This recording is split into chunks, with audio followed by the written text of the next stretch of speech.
A word of caution, if you drive for DoorDash, don't take orders like this. Welcome to the channel. My name is Mike. This channel is dedicated to your success in this gig economy, the side hustle. So if you are new here, consider subscribing. And I say don't take this really for two reasons. Number one, the dollars to time ratio. How much am I getting paid for the miles driven? Now this one isn't all bad. The payout on this one is $1.46 per mile. That's not awful until we consider the dollars to time ratio. How much am I getting paid and how long is this order really going to take? Now I'm driving in the Pittsburgh, Pennsylvania market on DoorDash, and well, as you can see, this order is really sending us in one big loop around Pittsburgh.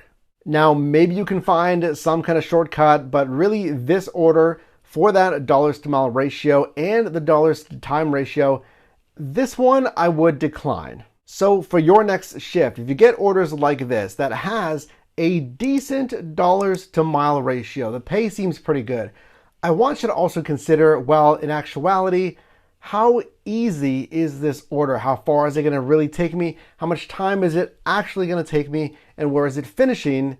Is it finishing in a good spot? Because what I find, if you decline really these less than stellar orders, you can get orders like this.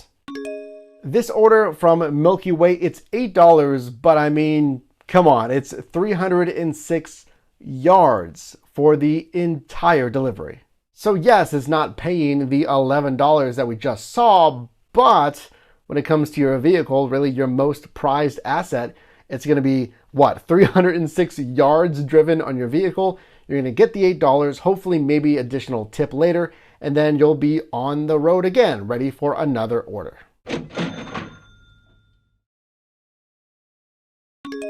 So that was the first order tonight. Let's look at the second one here from a Thai and Noodle Outlet, $8.25 for 2.5 miles.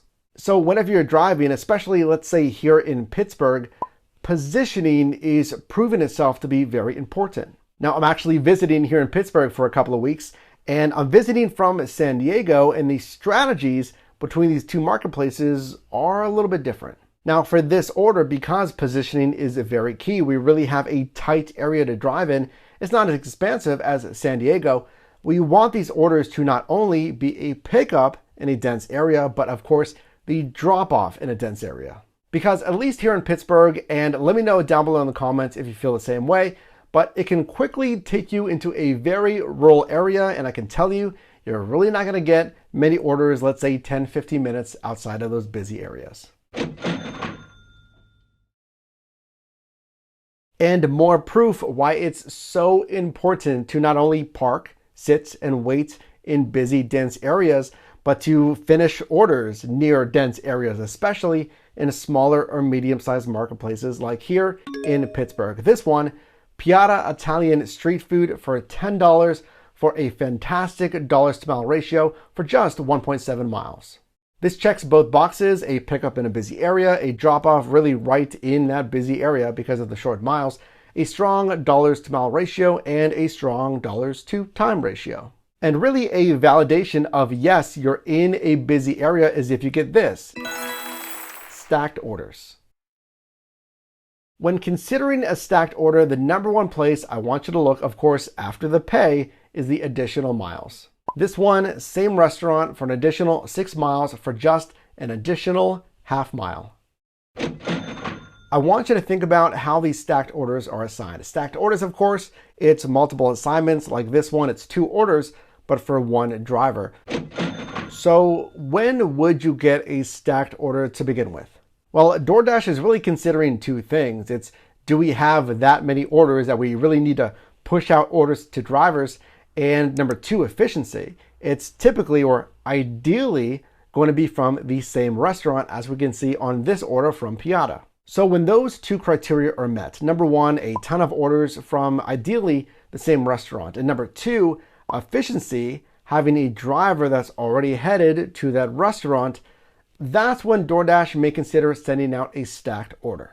So you as a driver, again, if you're in those dense areas, you're going to be by, hopefully, restaurants that are number one, getting those tons of orders. And number two, since you're in that dense area that's getting a lot of those orders, hopefully DoorDash is going to look to you as the driver to throw that stack request to. So there's purpose in positioning. It makes sense not only to get higher paying orders in dense areas, not only to keep you busier in dense areas, but also to hopefully get more stacked orders in dense areas. So tonight's shift was from 6 p.m. until 7:15 p.m. with a $2 DoorDash peak pay. Now, I was driving on Uber Eats as well. I was actually driving with my brother Matt, and there was some surge incentives on Uber Eats, but frankly, DoorDash was so busy, we just stuck with DoorDash. So when it comes to total gross revenue, that is a fat 0 for Uber Eats, and we have the entire total, $32.25 on DoorDash. For that 1 hour and 15 minutes, that's a gross revenue per hour of $25.80, exactly where I want you to be.